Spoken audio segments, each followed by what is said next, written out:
This program is presented by University of California Television. Like what you learn? Visit our website or follow us on Facebook and Twitter to keep up with the latest UCTV programs.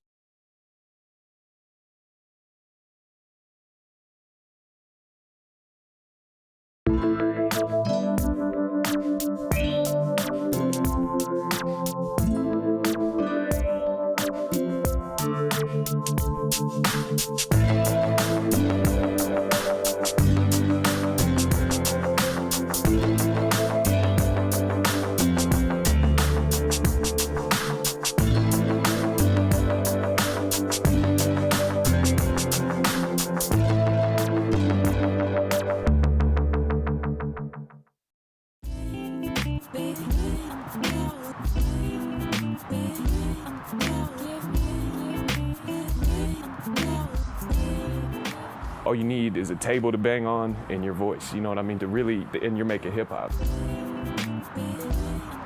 You know, it started off as a way for people to express themselves who hadn't really been able to be heard. I got myself into something, you could say that again. But the difference is this time it's not an accident. I set my goals now, I'm going after them. Just pray that reality doesn't lay me on my back again. I spend a minute tripping. There's definitely been times where I felt like unaccepted because either being an Asian kid or a white kid, or the fact, I mean, even just the fact that the Asian hip hop population, I feel like oftentimes looks at me as not Asian. The white hip hop population, I feel like oftentimes looks at me as not white. The black hip hop population oftentimes has no idea what the I am. You know what I mean? Like, it's just, yeah, let's and then at the end of this, try to drop a bomb and then straight into I choose you. Yeah. Oh yeah, you're right. Yeah. Look, my mind's running at a mile a minute. Try not to think, but I see. Mind is vivid, trying to find deliverance. Put my ducks in a row, realign my pigeons. Put in rhyme to rhythms, got vibrant visions. Used to be just shy and timid, now I'm just shy. Inside's a lion in it. Don't think I'm high just cause my eyes are squinted. You should think I'm high cause my eyes is pigment, bloodshot. The funny thing is he's probably talking to everybody I know. Everybody who's like, oh yeah, with Jay Lately. And he's like, bro, like, Jay Lately's cool, but That panda bro. You know, him being a friend of mine, I've come to have a pretty thorough understanding of how his biracial culture relates to him. you got this thick Understanding kind of what's expected of him due to Jay Lately shirts, I think. his cultural background, I have a lot more respect for him and why he chooses to go about hip hop and being an artist in the way that he does. I don't think race matters. It does. It does. Most people do look at it a certain way and be like, oh, he's Asian. Let's see this nerd rap. And then, you know, he pulls through and then brings everybody back. You see this fool in this shirt right here? Yeah. That's the first shirt I ever made. That's from like 4 years ago, 4 years ago. I only made like 25 of them. I haven't seen that dude in like, I don't even know that kid. Like Jay Lately. I know, that was dope, walking out and it's all different shirts. Yeah. I just want to feel like financially comfortable where then I have the freedom to do what I want instead of what I have to do. I mean, truthfully, I think that's probably something that a lot of children of immigrants experience, kind of. You know what I mean? It's kind of like this weird thing because a lot of our parents came here to give us better opportunities, right? But in order to give us those better opportunities, they had to really struggle or sacrifice, work jobs that a lot of people didn't want to work, whatever, work hours people didn't want to work in order for us to get these opportunities. But it's this weird thing because it's like, all right, so you did all that so we don't have to, but at the same time we feel kind of guilty about just like chasing all our dreams, like, you know what I mean? Like, my parents had to work, and now it's just so I can get to like chase my dreams. It's kind of like this catch-22. Didn't like that, cause that is in your job and that is in my neck. I don't mean to offend you, I'm just stating facts. You can call them opinions, I'm okay with that. So just breathe, I know you need that. Just breathe, go ahead and relax.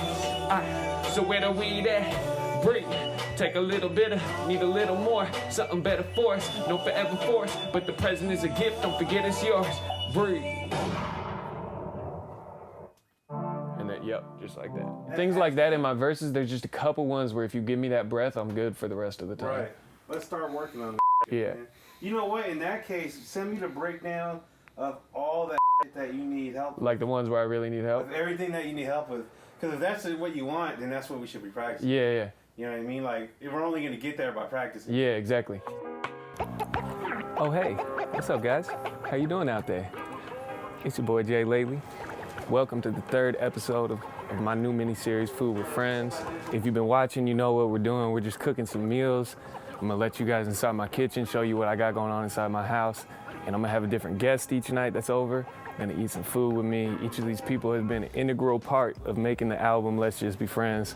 So stay tuned, check us out. We appreciate you being here. One love.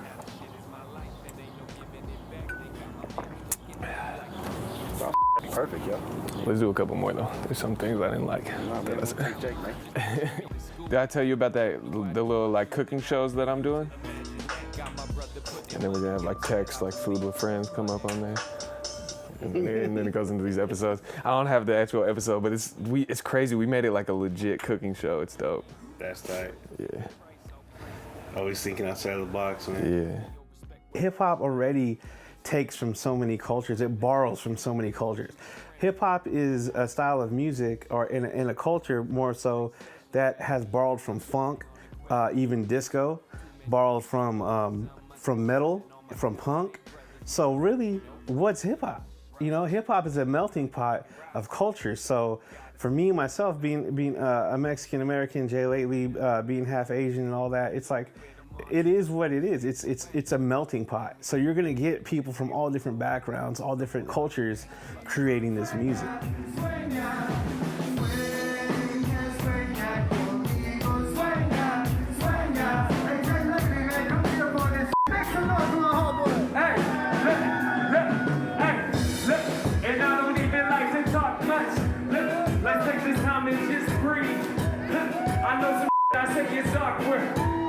I guess sometimes that's just me, and I've been on the drip, when I'm floating into my zone, I'm losing it. Ask anyone who you see me smoking when I'm posing it. Give you a taste, you should take a dose of it. Rolling with bang, that and click, getting blown. I probably didn't do it how I was supposed to, but that's just your opinion or something. No movement, jumping in, open with my mind and my spirit. Taking time that you're hearing, blowing smoke all in the air when I'm still trying to just clear it. Yeah, I guess I wasn't good at much except for rolling all my problems in the Dutch, except for rolling up my sleeves and giving out like a philosophy. You can call it what you want. I don't really give a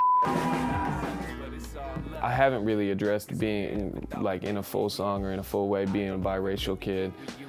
I mean, I don't know. It's such an interesting situation though, because that's kind of like the world is becoming more and more just like a mix of everything. And I don't know, like thinking about being biracial, like I know literally my parents were like being discriminated against for dating each other, and that's not even that long ago, you know what I mean? But so like, just think about how things are gonna be, you know, in 20 years, just 20 years from now, think about how much different things might be.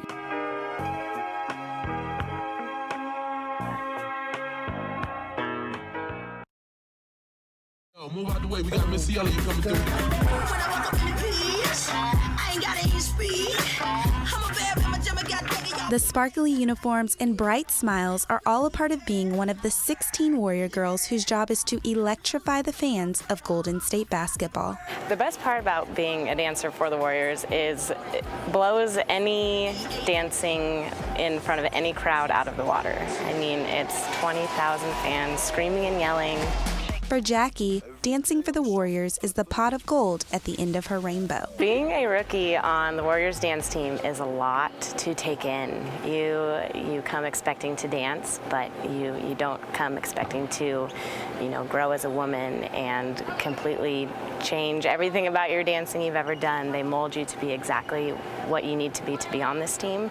All those head snaps need, like, boom, look, whatever you're doing has to be a lot sharper. Again, It's up to Sabrina Ellison to decide which of these women fit the Warriors mold. The biggest thing that you're looking for is really, it's a whole package. So you have to be fit and in shape and be able to dance at a professional level. So, you know, that physical fitness aspect, beauty in and out. We do an extensive interview of our dancers. We want to make sure, you know, they're positive. That positive attitude is important when the dancers meet the community. We went to a high school and we worked with a group of girls. We taught them a dance, and then we just sat down and we were able to talk to them about what it takes to step up your game. But not everyone would want their daughter to be a warrior girl. If I had a daughter or, you know, someone I knew that was little, I would be very hesitant to support them with being in this profession or going after it the way it's constructed. This is how Lisa Murray looked when she was a warrior girl for 3 seasons. She says after the blush of being chosen wore off, certain realities set in. As soon as I signed my contract and reading over that you get paid $10 an hour, in your head you think, oh, this is the top of the top. Women work their whole lives to get to this position or this place, and you're making less than someone makes when they're working in college and have their first job. I mean, it's pretty startling, to be honest. And it doesn't stop there. You had to look a certain way with your body. Your nails had to be a certain color. If they wanted you to be a blonde, you were a blonde. If they wanted you to be a brunette, you were a brunette. If they wanted you to cut your hair, you cut your hair. But if you did not, you know, look good, or if you started to gain weight, you know, they would measure you and they would bench you. And if you were benched, then you weren't getting paid. The Warriors did provide hair and makeup stylists free of charge on game days, but this wasn't the case for all teams. Now, professional teams across the nation are being called out for the way they treat their cheerleaders. Former cheerleaders have sued the Oakland Raiders 3 times. The team settled with one plaintiff for more than $1 million. Despite the lawsuits, the Raiderettes today are reportedly earning just $9 an hour.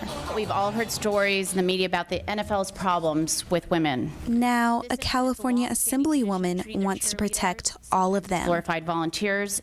As a former college cheerleader, labor leader, and attorney, Lorena Gonzalez understands what cheerleaders face in the workplace. From the time you walk into the stadium, you hand your ticket to a guy who's getting paid as an employee. You buy your beer from a guy who's getting paid as an employee. Somebody comes up and cleans it after you, a janitor, they're being paid. The players on the field, the coaches, the trainers, everybody involved, mainly male, are being paid as an employee, except the group of women who entertain us, quite frankly, who provide immeasurable amount of goodwill and actually revenue generating for the teams, aren't being treated like employees. She's introduced a bill that would guarantee professional cheerleaders across the state minimum wage, sick leave, workers' compensation, and overtime pay. Yes, it's an honor. It's an honor to have that role, but you're also doing work and you should be compensated for it. And make sure that the elbows are tight but not hyperextended. But Lorene Lee says that's not the whole story.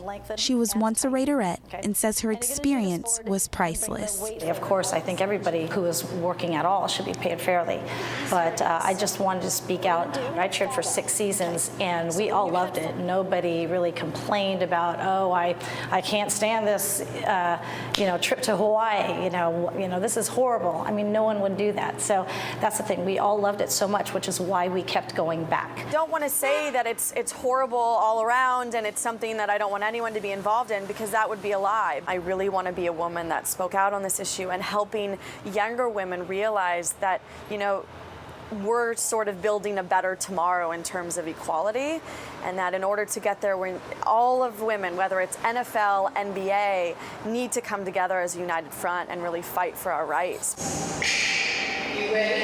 Rights that current Warrior girls may soon enjoy. Though it's only Jackie's first year as a Warrior girl, Just getting used to everything. It's all a little bit of a change and a little bit of a challenge. she seems to have met the challenge of fitting that Warrior's mold.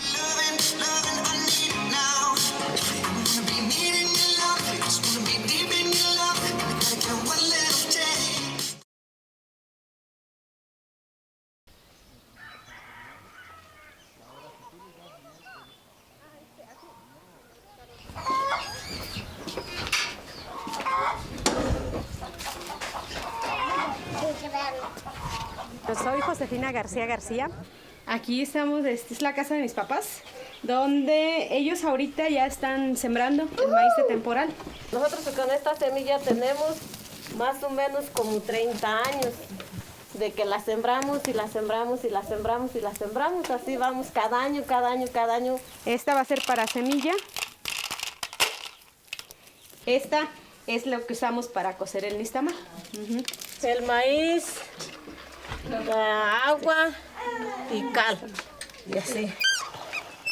Yo les digo, es mejor así porque hace un ejercicio. Sí, temprano aquí. Nos hemos comprado, han comprado maíz amarillo que traen de otros países o por ejemplo la maseca que viene de la empresa. La maseca y la harina. La harina, ajá. La tortilla no se hace así, se hace muy chiclosa y a la hora de que se hace esto, como que no tan fácil se despega de la mano. Entonces, para nosotros es un honor para aquí tener nuestro propio maíz criollo. La relación del maíz en México, es decir, de la gente de México con el maíz, es sumamente profunda.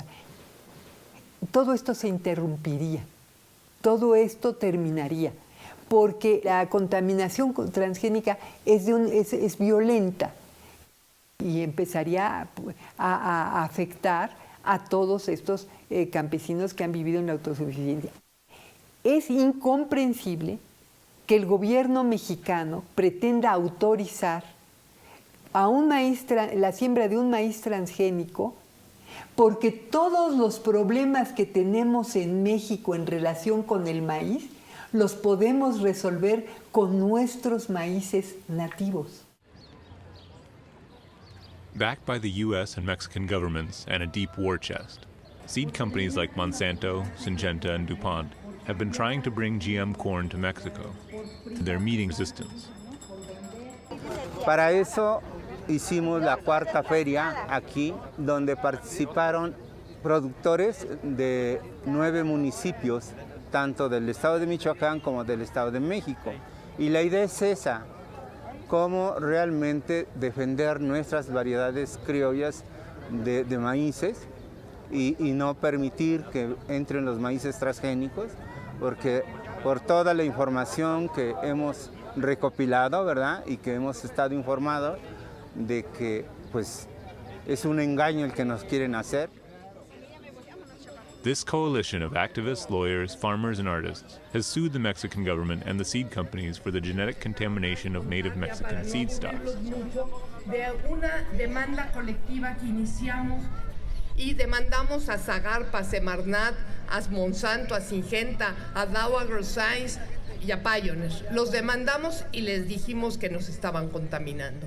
Pero al mismo tiempo les dijimos a los jueces, en tanto esté la demanda, queremos una medida precautoria, así se llama, en que no le des ningún permiso a las empresas, porque qué chiste que discutamos si va a hacer daño o no, y mientras tú le sigues dando permiso. In 2013, a judge sided with the colectividad, granting the suspension. Logramos que se suspendiera y pues bueno, esa fue una gran noticia que ha dado la vuelta al mundo. Pero lo que más llama la atención es que las primeras impugnaciones que recibimos fueron por parte del gobierno. Que eso nos parece increíble, porque además el gobierno mexicano no es que respondiera diciendo, bueno, vamos a analizar si hay errores, qué está pasando, por qué hay contaminación, sino claramente el gobierno mexicano dijo, no pueden suspender los permisos, esto es ilegal, bueno, han argumentado generalmente cosas de forma. Si yo no soy la representante legal, si no habían firmado todos, nunca se ha entrado al fondo. For the colectividad, Mexico's corn gene pool is a public resource like clean water or clean air and needs to be protected. This lab at UNAM in Mexico is carrying on work started by Ignacio Chapela, monitoring Mexican seed and food corn for GM contamination. What we're talking about is really a much more promiscuous kind of DNA. It's a DNA that has the tendency, the propensity to replicate itself and insert itself over and over and over wherever it can. So If you think about generations, this can lead to a flooding out of other ancestries that you might be keeping in your seed bank, in your seed collection. So it's a form of kind of internally colonizing the population of the corn that you want by the corn of your neighbor who bought from Monsanto. The hills of Michoacan form a sort of open-air corn laboratory where 10,000-year-old lineages of corn mingle their pollens and evolve to adapt to the changing climate. The farmers working this lab are small farmers, campesinos, like Josefina Garcia Garcia. Aquí tenemos las plantas de nuestro maíz. El maíz es muy sabio, el que tenemos acá, y que como campesinos también debemos saberlo escuchar. El maíz no habla, pero sí nos manifiesta por medio de sus colores qué es lo que le hace falta. Por ejemplo, si está moradito, es que le hace falta fósforo. I think the big failure of Monsanto and people like that is that they do not recognize the importance of a campesino just because he's not not wearing a white coat. They're doing it, and they have done it for 10,000 years quite successfully. But there is some kind of logical failure in the way people like Monsanto, even the World Bank understand it, that they really dismiss the importance of that work. Chapela says that even seed companies like Monsanto recognize the value of these hotspots of genetic diversity. So there are many examples of that, how homogeneity in industrial agriculture has been hit by disease, and then geneticists have had to go back to the cradle, back to the centers of diversity, and bring new materials to cross with their homogeneous plants. If we lose that, we lose the capacity to continue producing food for the planet. The Colectividad's victory is a fragile one. The case is likely to go on to the Mexican Supreme Court. 100 years ago, over 1 million Armenian people were forced from their homes and slaughtered. In Paris, the lights on the Eiffel Tower were shut off to commemorate the genocide. La umanità ha vissuto nel secolo scorso. In Rome, the Pope officially condemned the atrocities. Here in San Francisco, the anniversary was commemorated in a very different way. And they turned tragedy into art.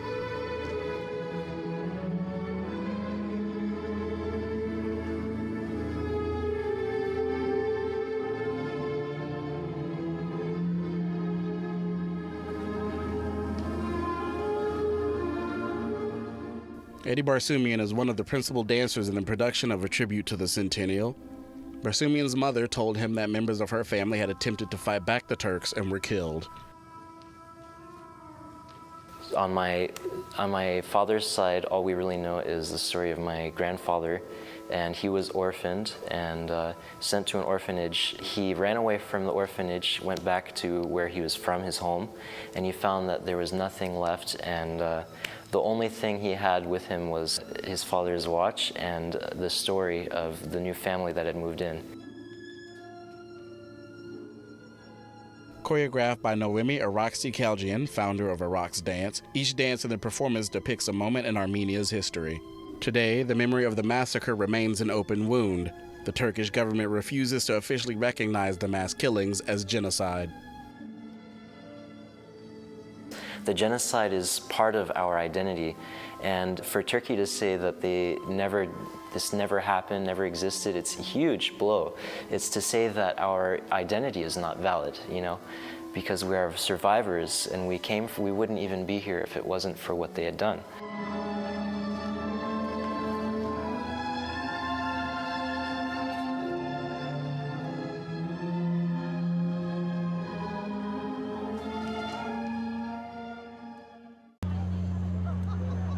Bathed in the red, blue, and gold of the Armenian flag, City Hall will host a performance by Arax Dance.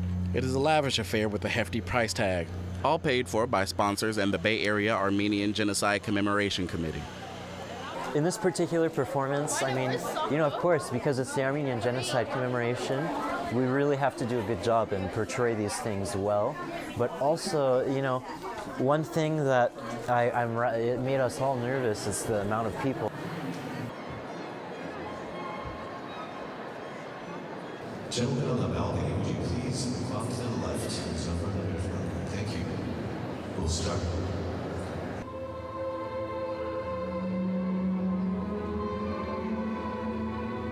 The first piece of the evening is Ara Kareti.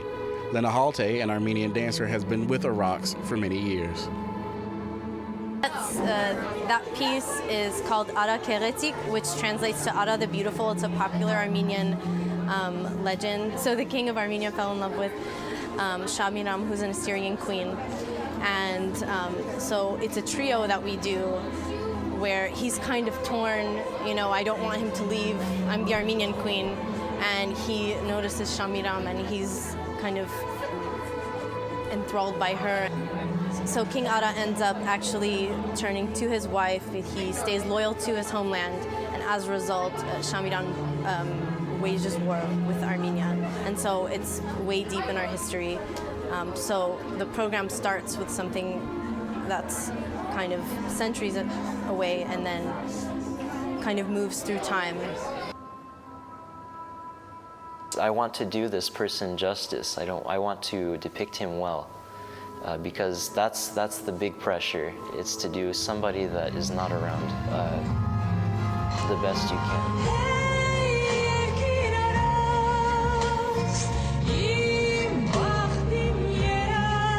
Dancers drape the colors of the Armenian flag over the stairs, setting the stage for the rest of the evening.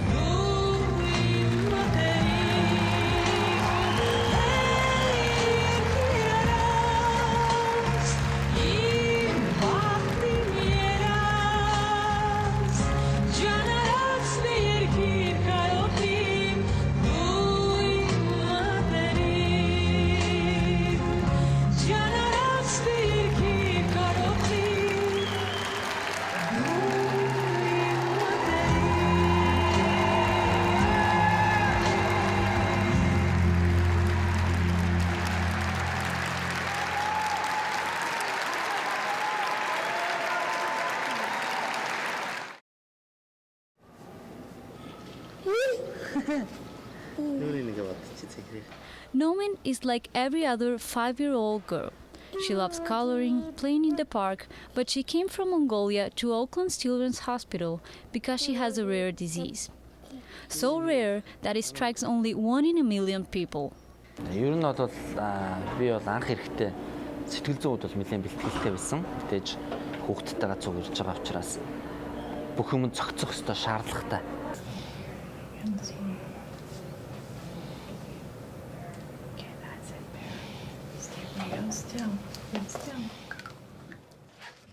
They come to the hospital once a week to participate in a clinical trial for NBIA, a genetic condition similar to Parkinson's. It's caused by too much iron accumulating in the brain. It is uniformly fatal in childhood and often progresses with the inability to walk, talk, swallow, and then eventually breathe. Being accepted to the trial wasn't the only challenge Noman's family had to face. They had to obtain a B2 visa for medical treatment. That requires evidence that care for Noman's disease is not available at home, and a guarantee that they have binding ties there and won't try to stay in the US permanently. Qualifying for this visa is so tough that Noman's family applied 3 times before they got it. Манай гэр бүлийн хувьд бол ерөнхийдөө Америк нэгдсэн улсад ирээд цаашдаа амьдрын энэ суурьшны эдгээр иргэн болно эсвэл цагаачлан гэдэг ямарваа нэгэн хүсэл зорилго сонирхол бол огтоос байгаагүй. Би тэд зөвхөн хүүхдийнхээ ирээдүйг бодож энэ судалгаанд хамрагдсанаараа бас нэг цаашд нь тохиолдох өвчин эмгэг нь нааштай болох болов зогсох болов эсвэл хамгийн муугаар төсөөлдөг гэхэд даамжирахгүй болов гэдэг итгэл найдвар тавьж ирсэн.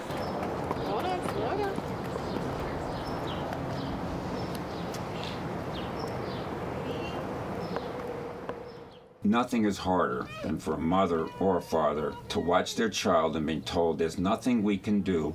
Your child's going to get worse, lose his function, and die. And then they hear about a treatment in another country that's reversed the disease. That nothing is stronger than a family to try to get that treatment for the child. No. Okay. Shoes off. Look, your blood pressure is not too low, Missy. But Noman isn't the only international patient seeking treatment. Children's Hospital accepts people from all over the world.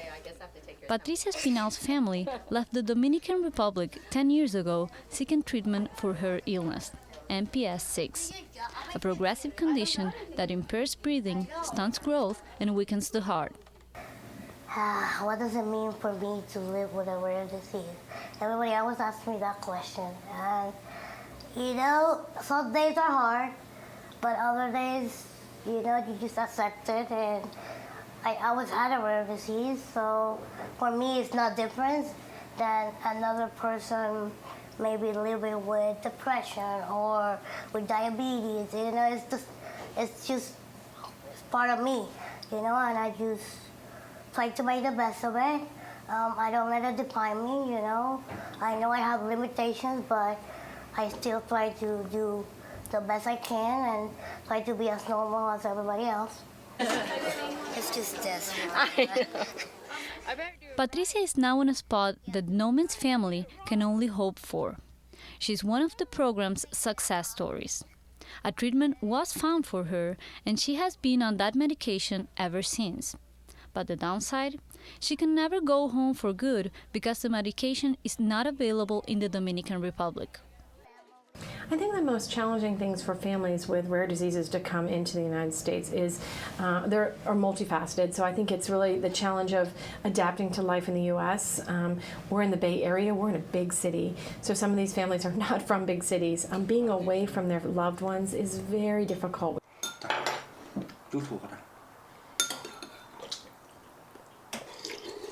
Noman and her dad are living in Oakland with 3 other Mongolians. It's been half a year since Noman saw her mom, a difficulty they're willing to endure. Тэгээд нөгөө учир байдлаа тайлбарлаад том охиноо юу яасан алдсан. Тийм учраас та нар манай баг охин дээр ийм боломж олгооч.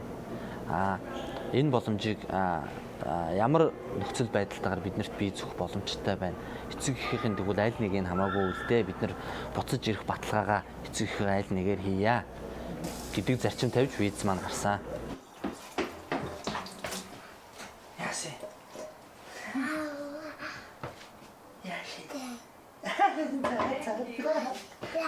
За баярлалаа гэсэн юм за. Мэдээж бол энэ ээж хүний хувьд, эх хүний хувьд тэр тусмаа манай монгол хүмүүс өөр эхүр хоёр заавал цуг байх хэрэгтэй гэдэг хүмүүс тэрний ийм байдлын хувьд бол мэдээж ээжс нь айгүй их зориг гаргаж энэ шийдвэрийг гаргасан байгаа гэж би дотроо боддог. The family was willing to take these extreme measures after suffering an earlier tragedy. Noman's older sister died of the same disease when she was just a little older than Noman is now. They do come here because their older daughter had passed away from this. They didn't even know what she had until after she passed away. It sounded to us like she had a dystonic storm, and they didn't have the ability to treat her or to get her out of this, support her during this dystonic storm, and she passed away.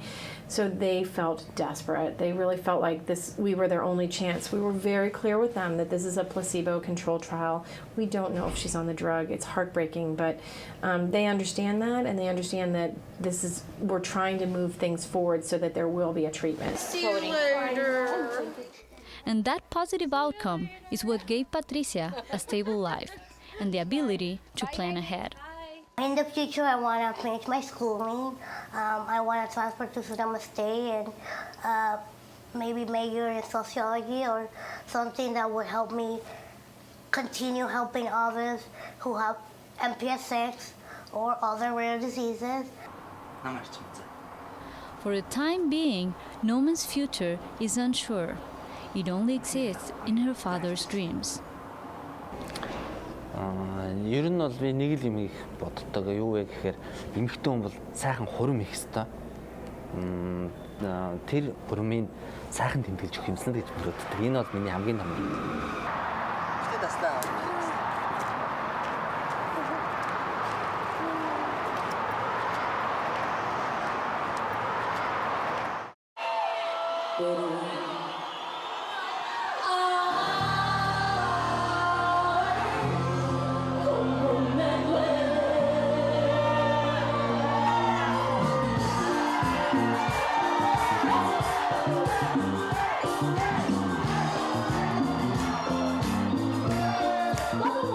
To walk on stage, I feel like almost like an adrenaline rush, that Selena rush that comes in.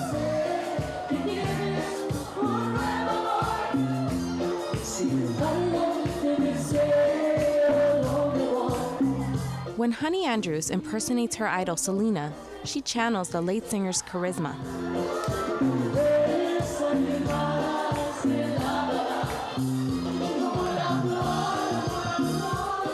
And that Selena energy never leaves her, even at her day job.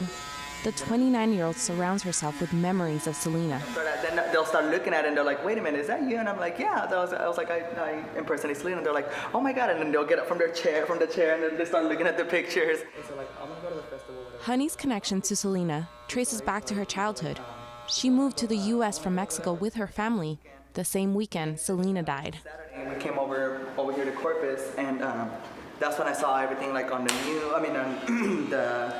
When they started having the candlelight vigil, the funeral, and all of that. And I remember it was like crazy. I still remember like it was yesterday. On March 31st, 1995, the 23-year-old star was shot and killed by the president of her fan club. Selena gained popularity in the 80s and 90s and became an icon after her death. Since then, several millions of her albums have been sold. Selena inspired the Latino community, but she meant even more for Honey. Definitely growing up and becoming a transgender woman, Selena was one of my influences. Seeing her face, her body, everything that she was, who doesn't want to look like her?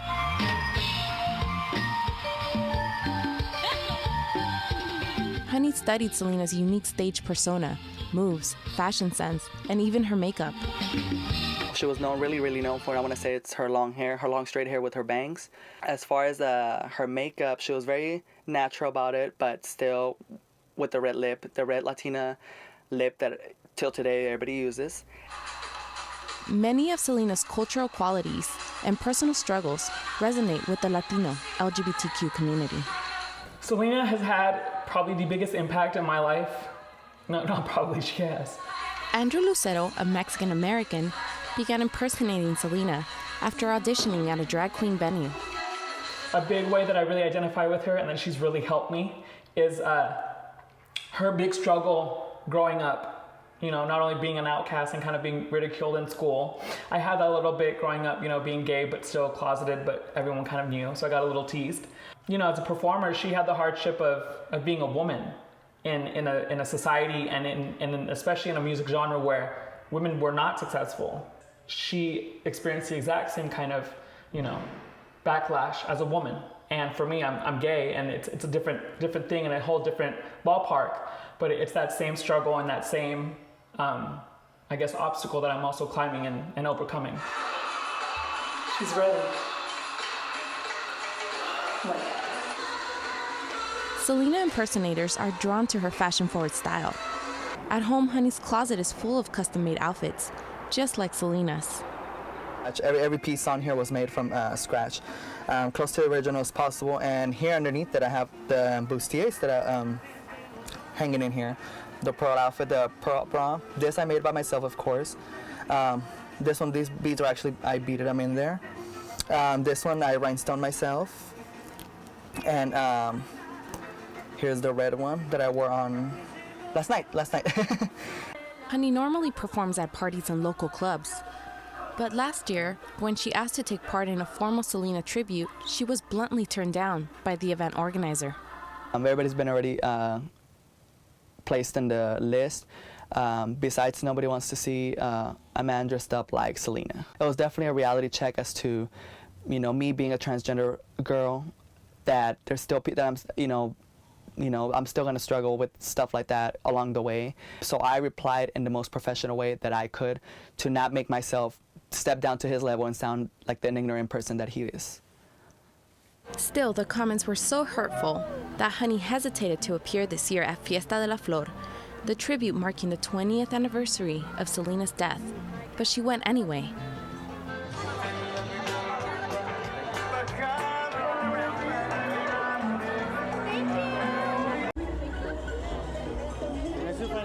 I know, I'm going to try to make it tonight, okay? Try to, yeah. I take pictures, Don't judge me. I know I take pictures of you all the time. I had to put down my turkey like Honey. 1,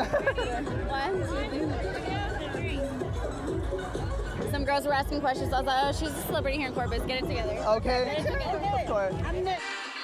Just like Honey, Andrew also worried about criticism. This is one thing I was scared about, receiving criticism, not only from people, watching the show, seeing a man dressed as a woman, but also from the Selena fans. I've never experienced any kind of negativity. And what's more than that is that I perform for a lot of straight places and, straight and heterosexuals. And on top of that, most of them are Latinos. And on top of that, most of them were born in their respective countries and were raised in that very Catholic, very Latino culture.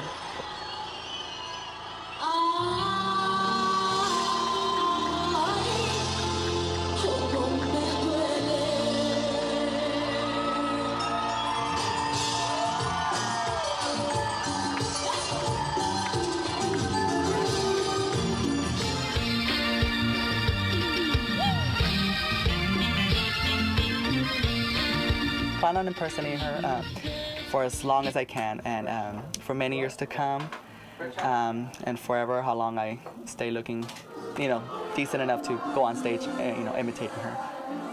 They don't understand that I'm doing this as a tribute to her. I'm doing this as my way of being a #1 fan to keep her memory alive. One more time, bringing to the stage, it's the one and only Miss Honey Andrew.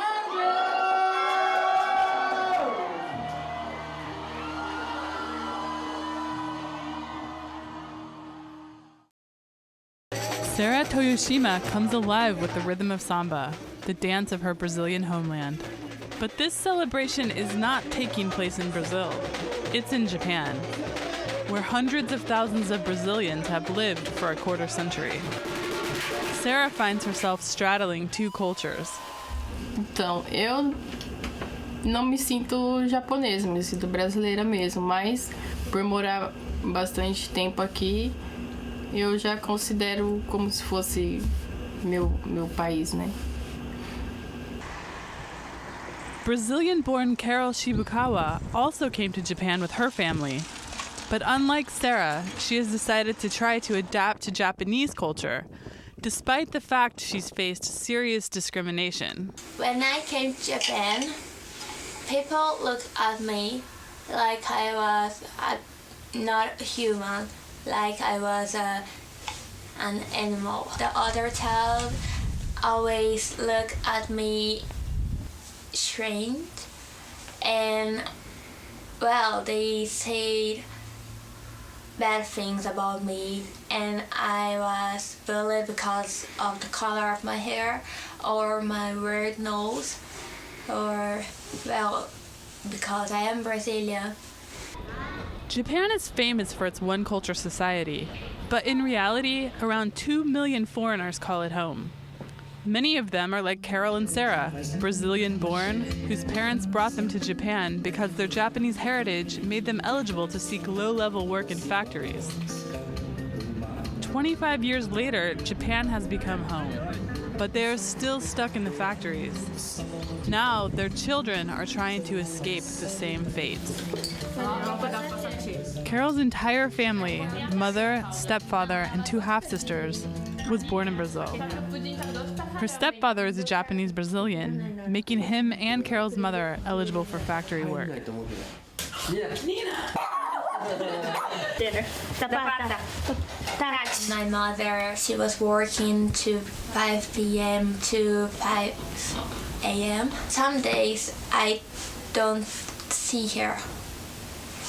Some days we don't talk, we don't have more communication. O trabalho aqui no Japão é muitas horas, como falam, muitas horas. É longo. É muito corrido. É corrido, mas é cansativo. São 12 horas dentro de uma fábrica. Então, 12 horas dentro de uma fábrica praticamente um dia todo. Quer dizer, você não vê nem o sol lá fora.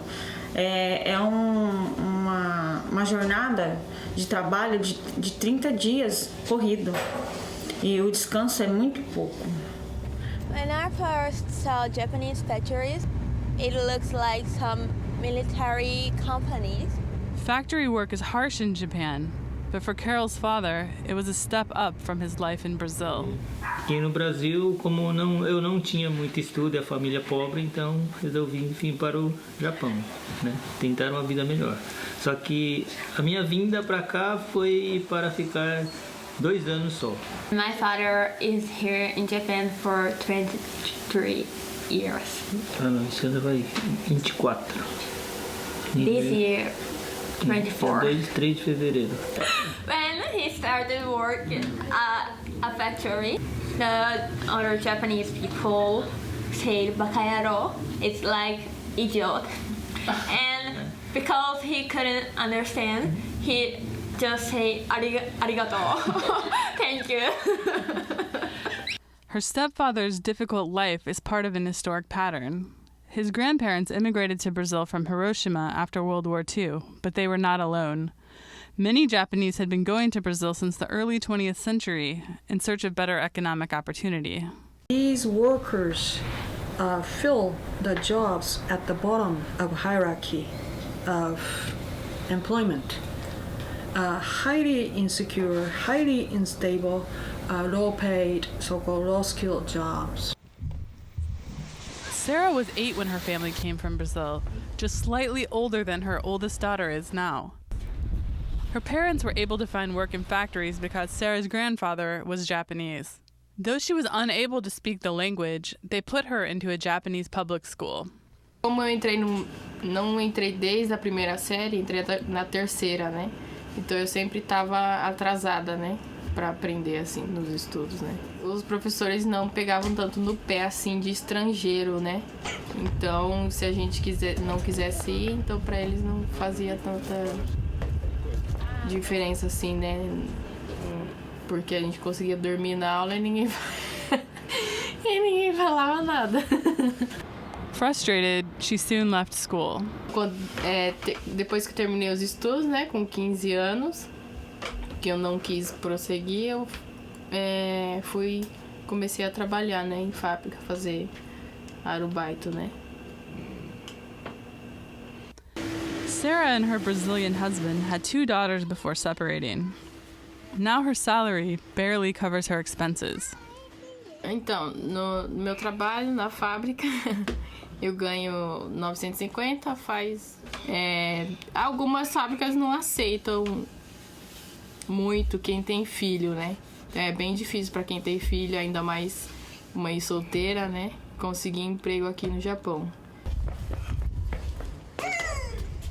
Her boyfriend Alex is from South Africa. In Japan, time counts, I think, more than anywhere.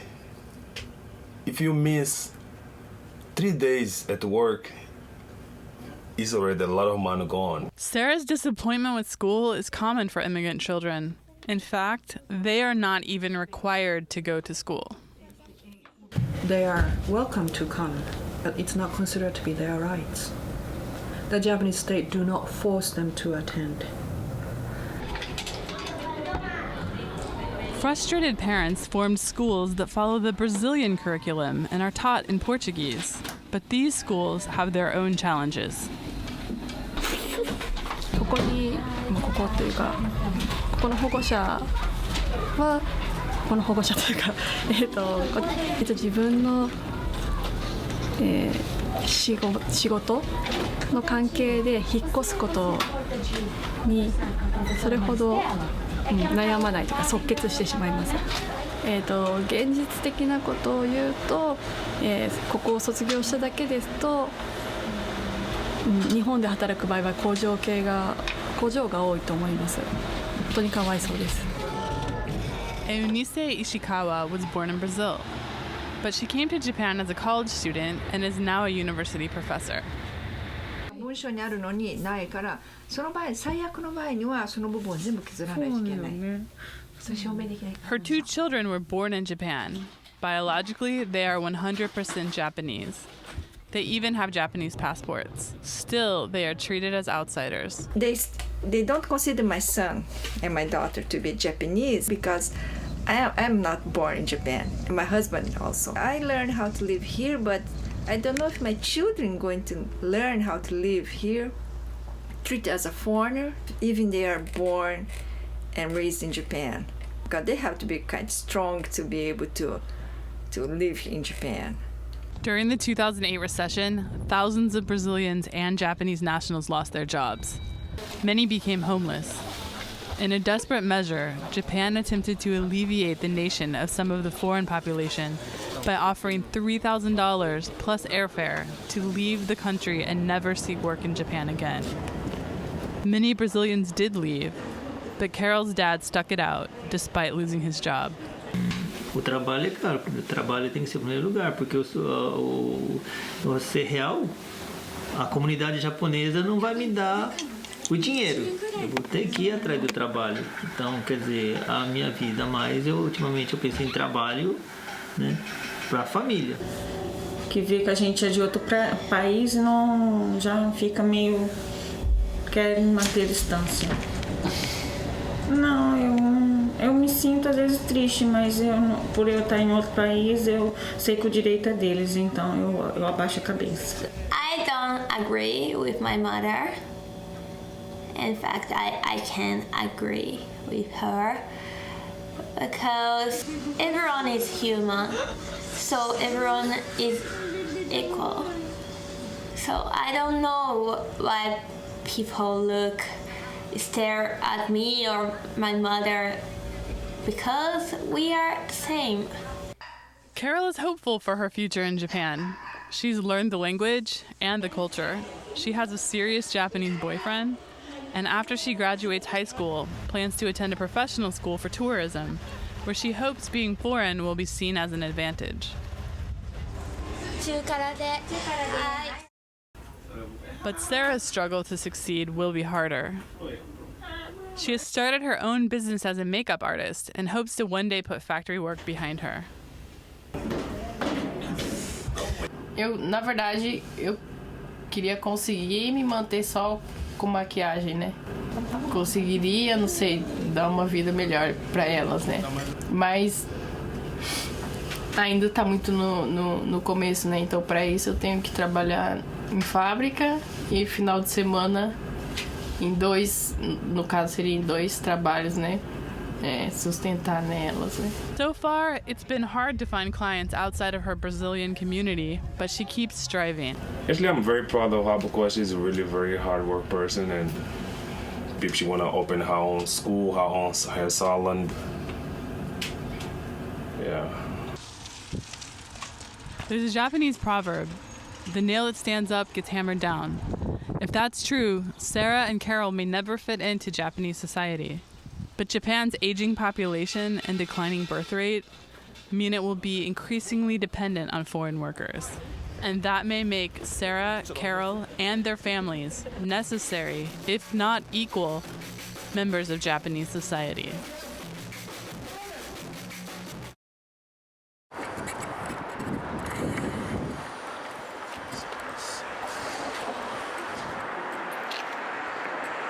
I do not like being called a water cop. I am a water waste inspector. To me, a cop is somebody who enforces laws and stuff. We don't do that. We inform, we educate. So I am a water waste inspector, not a water cop. Thank you.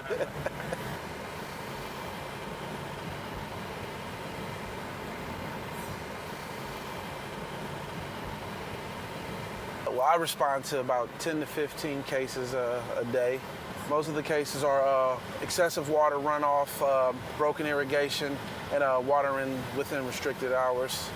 Once we get to the location, we look to see if we see anything. So if somebody calls in and said that they are watering their car without a shutoff nozzle, we'll look to see on their water hose if they have a positive shutoff nozzle. Then we'll go to the door, knock on the door, try to make contact with the customer. And if not, then we leave a door hanger. Destination is on your right. 6211 East Adriana.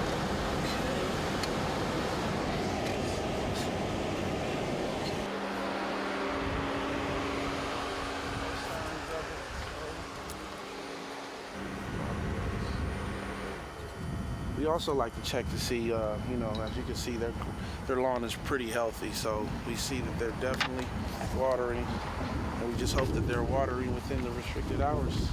So let's go see if we can get somebody.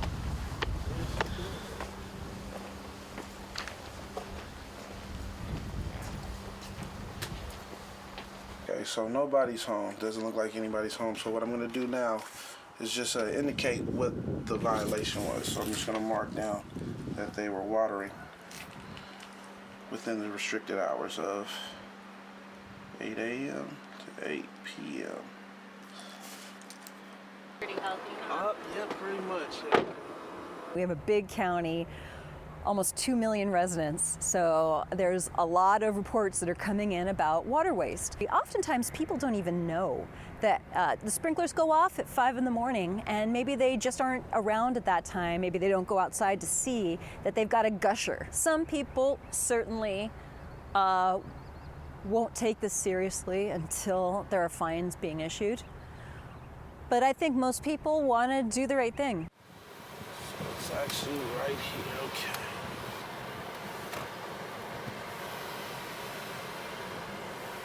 And so somebody reported about the irrigation system out here. It was being used at during water restricted hours. So I was just trying to get information on either like the property manager or facilities manager, or so anybody that's in charge of your irrigation system. No, I'm just the shift supervisor. Okay, no problem.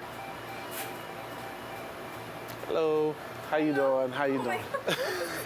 How you doing? I'm from the Santa Clara Valley Water District. I'm a wastewater inspector, and I was trying to get information on the property manager or facilities manager, anybody in charge of your irrigation system around the perimeter of the property. Do you have information on the?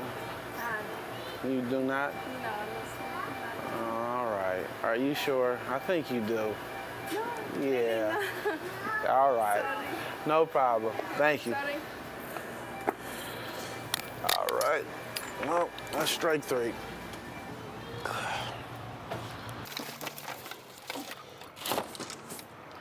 Now, what a moisture meter does, this pretty much can tell if you're overwatering your grass. So what you do is plug it in right. It says this is wet, so this is completely unacceptable. So we definitely, when you get in touch with the person responsible for irrigating. Head north on Via de Adriana, then turn right onto Paso Los Cerritos. We're going to Silver Creek Country Clubs. Now, this is actually going to be the second time that I went out to this address, and apparently he has not gotten this fixed. So I would definitely make note of it. So the last time, so it still looks like he's still having that same problem. It's a broken sprinkler heads, and it's causing all this flooding right here, and you can see right here. Okay. Normally, the biggest fights are over the phone. Is after I left the door hanger, and they'll call back, and again, they're upset because they don't really understand what the door hanger means. They just see the notice, and they just want to know how much is the fine gonna be, and they want to fight the case. And I'm like, it's not a case to fight. It's just stop wasting water, and we won't have you won't ever see me again. Hello. How you doing? I'm from the Santa Clara Valley Water District. I'm hearing about the excess runoff you have right here in front of your home.